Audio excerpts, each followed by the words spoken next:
তো 2014 সালে পাকিস্তানের একটি মেয়েকে নোবেল পুরস্কার দেওয়া হল। মেয়েটির বয়স ছিল 17 বছর। তো মেয়েটির নাম হলো মালালা ইউসুফজাই। মজার ব্যাপার হলো, যারা তাকে নোবেল পুরস্কার দেবে, পুরস্কার দেওয়ার আগে গোটা ওয়ার্ল্ড তাকে জানে। তার সম্বন্ধে কি লেখা হবে, নোবেল কমিটি বিশ্বের বিভিন্ন দেশের সাংবাদিকদেরকে জিজ্ঞেস করলো যে ওর জন্ম কোথায়, কারণ পৃথিবীর সব সাংবাদিক তাকে চিনে ফেলেছে। তারপরে তাকে পুরস্কার দেয়া হয়েছে। বাংলাদেশে যে মেয়েটির নাম এবার প্রস্তাবে এসেছে, ফেসবুকে কিন্তু আমরা নৃত্যশিল্পীরা আগে লিখি নাই, কারণ একজন ববিতা, একজন শফিক রেহমান, একজন আয়ুব বাচ্চু, তার কাতারে একজনকে ধাক্কা দিয়ে যে তুলে দেওয়া হয়েছে। জনগণ প্রশ্ন করেছে একের পর এক, আমরা তাদেরকে চিনি না, ফেসবুকে লিখছে কে সে, হুইসি, তার কাজ দেখি নাই। তখন আমরা তাকে চেনার চেষ্টা করলাম।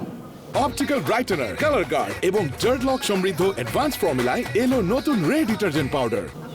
তো চেনার চেষ্টা করলাম, সৌভাগ্য বা দুর্ভাগ্য যেটাই হোক, আমি তাকে একটু চিনি, কারণ একটা ডান্স ড্রামায় আমি রাজার অভিনয় করেছিলাম, সেখানে সে পার্শ্ব চরিত্রে ছিল। আমার সাথে রানী ছিলেন লুবনা মারিয়াম। তো তার অবদান কি, তিনি কিছু বয়স্ক এবং সচ্ছল মহিলা, কর্মজীবী মহিলাকে নাচ শিখিয়েছেন। এটাই কি কর্মের পুরস্কার?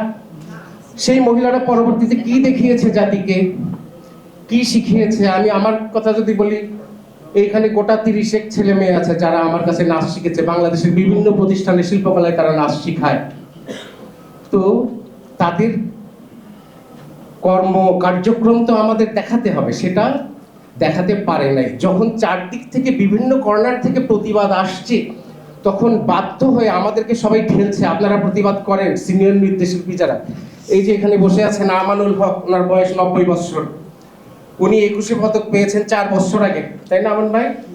4 বছর, 16 সালে পেয়েছেন, তার মানে 10 বছর আগে। ওনার বয়স তখন 80 বছর বয়সে উনি 21 পদক পেয়েছেন।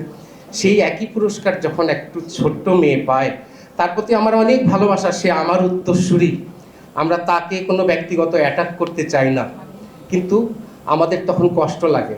কারণ বাংলাদেশ টেলিভিশনে যখন আমরা যাই, আমরা যে মেকআপ রুমে মেকআপ করি, ওই 21 পদক প্রাপ্ত সেই রুমে বসবে না, তার জন্য ভিআইপি মেকআপ রুম, সেখানে আমিও আসেক ঢুকতে পারবো না, ঢাকা বিশ্ববিদ্যালয়ের নৃত্যকলার চেয়ারম্যান তামান্না রহমান ঢুকতে পারবে না, সে ঢুকবে। এজন্যই আমাদের এই প্রতিবাদ। আর পরবর্তীতে তারা যদি এই দাবিটি না মানে, ঘটনাটা আগে ঘটুক, তারপরে আমরা কি করব সেটা আবার সিদ্ধান্ত নিব এবং আপনাদের কাছে সেটা শেয়ার করব।